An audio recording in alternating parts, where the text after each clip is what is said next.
clouds of heaven. Then the high priest tore his clothes, saying, He has spoken blasphemy.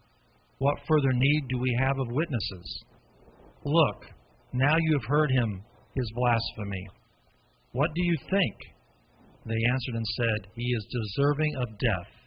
Then they spat in his face and beat him, and others struck him with the palms of their hands, saying, Prophesy to us, Christ. Who is the one who struck you? Thank you, sir. So, the first question we're asked here is, how can you tell that Jesus' conviction was a foregone conclusion? It says right there that they were looking for false witnesses. They weren't even looking for the truth. Right. Yeah, this wasn't an open, fair trial. It's in the middle of the night. You know, if they arrest you in the middle of the night, it's generally a bad sign. Anybody else? Any other thoughts? So I did have a wider thought that came to my mind was, even if the Messiah showed up in the manner in which their tradition had expected him to show up at, right? So it wasn't Jesus, it was some other person doing all the things that they had an expectation of what the Messiah was going to do. These people wouldn't have accepted him anyway. They didn't want the Messiah. They didn't want that. It sounds crazy, but they wanted control.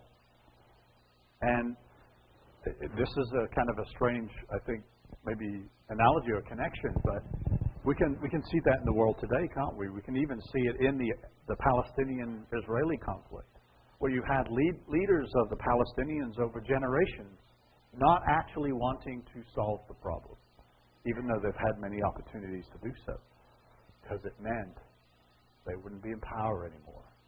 They wouldn't be in control anymore. It's just something that occurred to me this morning. How would you describe Jesus' demeanor before his accusers and the high priest? Silent as the sacrificial lamb.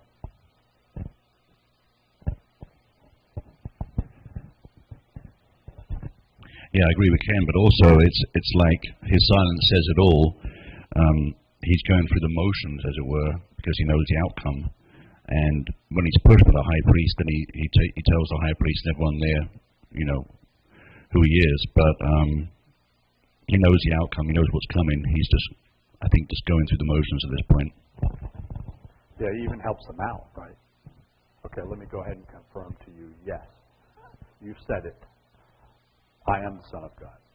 And just make sure that his conviction is sure by doing what? By telling the truth. So he wasn't actually lying. He wasn't wrong. It wasn't a deception. He really is. And he was telling the truth. And they had set it up in such a way that if he did, then he's convicted. They had already set those ground rules ahead of time.